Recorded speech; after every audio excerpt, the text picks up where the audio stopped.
जैन धर्म एक प्राचीन भारतीय धर्म है जो अहिंसा, आत्म अनुशासन और आध्यात्मिक मुक्ति पर जोर देता है। यह करुणा और ध्यान का रास्ता बताता है, अपने अनुयायियों से सभी जीवित प्राणियों के साथ सद्भाव में रहने का आग्रह करता है। इस गहरे दर्शन के केंद्र में महावीर हैं, 24वें और अंतिम तीर्थंकर, जिन्होंने जैन धर्म के मुख्य सिद्धांतों को पुनर्जीवित और औपचारिक रूप दिया। उनकी शिक्षाएं अहिंसा और आत्म साक्षात्कार के इर्द गिर्द केंद्रित हैं, दुनिया भर में लाखों लोगों को प्रेरित करती रहती है। महावीर का जीवन और शिक्षाएं मानव अस्तित्व की जटिलताओं को नेविगेट करने के लिए एक कालातीत खाका प्रदान करती है। नैतिक आचरण, आत्मनिरीक्षण और आध्यात्मिक जागृति पर उनका जोर वास्तविकता की प्रकृति और सच्ची खुशी की खोज में गहरी अंतर्दृष्टि प्रदान करता है। यह निबंध महावीर के जीवन, शिक्षाओं और स्थायी विरासत में तल्लीन है। जैन धर्म पर उनके गहरे प्रभाव और समकालीन दुनिया में उनकी निरंतर प्रासंगिकता की खोज करता है। त्याग और आध्यात्मिक प्रयास की अपनी यात्रा के माध्यम से महावीर ने जैन धर्म की परिवर्तनकारी शक्ति का उदाहरण दिया। प्राचीन ज्ञान में निहित उनकी शिक्षाएं आंतरिक शांति और जन्म और मृत्यु के चक्र से मुक्ति का मार्ग प्रदान करती हैं। महावीर के जीवन और शिक्षाओं को समझकर हम जैन धर्म के सिद्धांतों और एक अधिक दयालु और सामंजस्यपूर्ण दुनिया बनाने की उनकी क्षमता में बहुमूल्य अंतर्दृष्टि प्राप्त कर सकते हैं। लगभग 599 ईसा पूर्व प्राचीन भारत में राजघराने में जन्मे महावीर का प्रारंभिक जीवन त्याग के मार्ग के बिल्कुल विपरीत था, जिसे उन्होंने अंततः अपनाया। उनका जन्म स्थान कुंडग्राम, वर्तमान बिहार, भारत का एक समृद्ध शहर था। उनके पिता राजा सिद्धार्थ क्षत्रिय कुल पर शासन करते थे, जबकि उनकी मां रानी त्रिशला अपनी पवित्रता और ज्ञान के लिए जानी जाती थी। वर्धमान नाम के, जिसका अर्थ है जो बढ़ता है, महावीर का पालन पोषण ऐश्वर्य और विलासिता के बीच हुआ था। अपने विशेषाधिकार प्राप्त पालन पोषण के बावजूद युवा वर्धमान ने एक जिज्ञासु मन और एक दयालु हृदय प्रदर्शित किया। उन्होंने दुनिया के अन्याय पर सवाल उठाए और जो दुख उन्होंने देखा उससे परेशान महसूस किया। हालांकि विलासिता में पले बढ़े, वर्धमान ने भौतिक संपत्ति और सांसारिक सुखों के साथ एक बढ़ता हुआ अलगाव महसूस किया। एक बच्चे के रूप में भी वर्धमान के असाधारण चरित्र के बारे में किंवदंतियां हैं। उन्होंने उल्लेखनीय साहस और किसी भी जीवित प्राणी को नुकसान पहुंचाने से परहेज किया। उनकी सहज सहानुभूति और बढ़ते आध्यात्मिक झुकाव ने उस असाधारण रास्ते की ओर इशारा किया जिस पर उन्हें चलना तय था। 30 साल की उम्र में वर्धमान ने आध्यात्मिक मुक्ति की खोज में अपने सांसारिक जीवन को त्यागने का महत्वपूर्ण निर्णय लिया।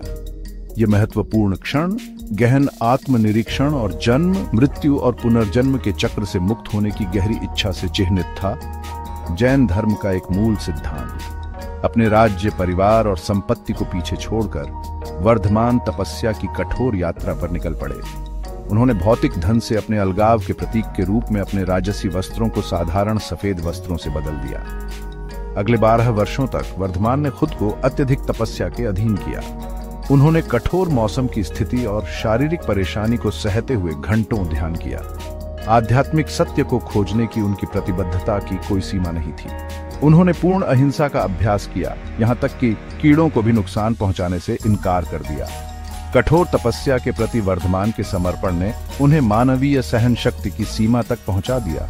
उन्होंने कई चुनौतियों का सामना किया, भूख, प्यास, थकावट और प्रलोभन, फिर भी उनका संकल्प अडिग रहा। अपने आध्यात्मिक लक्ष्यों के प्रति उनकी अटूट प्रतिबद्धता ने उन्हें सत्य के एक असाधारण साधक के रूप में अलग किया। खंड 4, केवल ज्ञान प्राप्त करना, आध्यात्मिक ज्ञान का शिखर। वर्धमान के वर्षों के गहन ध्यान और आत्मपीड़ा का समापन एक गहन आध्यात्मिक सफलता में हुआ। उन्होंने केवल ज्ञान प्राप्त किया, जो पूर्ण ज्ञान और ज्ञान की स्थिति है। इस एहसास ने उन्हें जन्म और मृत्यु के चक्र से मुक्त कर दिया, जो मानवीय सीमाओं पर उनकी अंतिम जीत का प्रतीक है। सर्वज्ञता की इस अवस्था को प्राप्त करने के बाद वर्धमान महावीर के रूप में जाने गए, जिसका अर्थ है महान नायक या विजेता। उन्होंने अपने आंतरिक राक्षसों, अपने आसक्तियों और मानवीय धारणा की सीमाओं पर विजय प्राप्त की थी। वह एक दिन एक आध्यात्मिक विजेता और एक तीर्थंकर बन गए, जो एक फोर्ड निर्माता है जो दूसरों को दुख की नदी के पार मुक्ति के तट तक ले जाता है। नई स्पष्टता और करुणा के साथ महावीर दुनिया के साथ अपनी अंतर्दृष्टि साझा करने के लिए निकल पड़े। उनके अपने परिवर्तनकारी अनुभवों में निहित उनकी शिक्षाओं ने नैतिक जीवन और आध्यात्मिक अभ्यास के माध्यम से दुख से मुक्ति प्राप्त करने के लिए एक व्यावहारिक मार्गदर्शिका प्रदान की।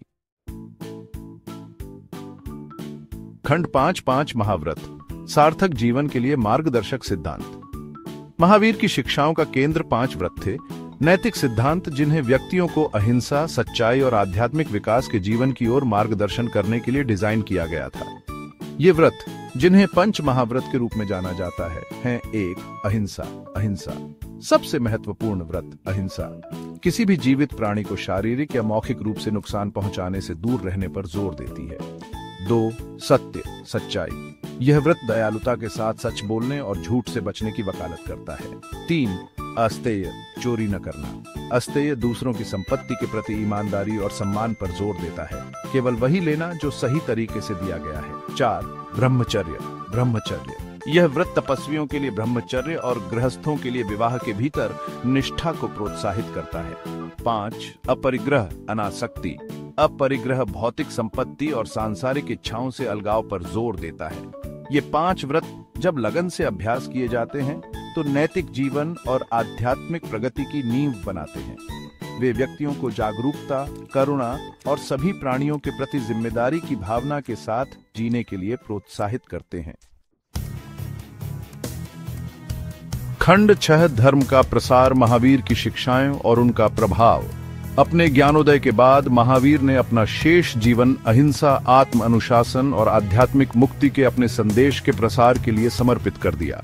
उन्होंने पूरे प्राचीन भारत में व्यापक रूप से यात्रा की, सरल भाषा में प्रवचन दिए जो जीवन के सभी क्षेत्रों के लोगों के साथ प्रतिध्वनित होते थे। उनकी शिक्षाओं ने राजाओं, व्यापारियों, किसानों और तपस्वियों सहित विविध अनुयायियों को आकर्षित किया। महावीर का संदेश सामाजिक बाधाओं को पार कर गया। उनके संदेश की सार्वभौमिकता और प्रत्येक व्यक्ति के भीतर आध्यात्मिक विकास की अंतर्निहित क्षमता पर जोर दिया। उनके शिष्य उनकी शिक्षाओं से गहराई से प्रभावित होकर एक मठवासी क्रम बनाते थे, जिसने उनके संदेश को संरक्षित और प्रचारित करने में महत्वपूर्ण भूमिका निभाई। महावीर की शिक्षाएं दूर दूर तक फैली, जिससे भारतीय दर्शन, नैतिकता और आध्यात्मिकता पर एक स्थायी छाप छोड़ी।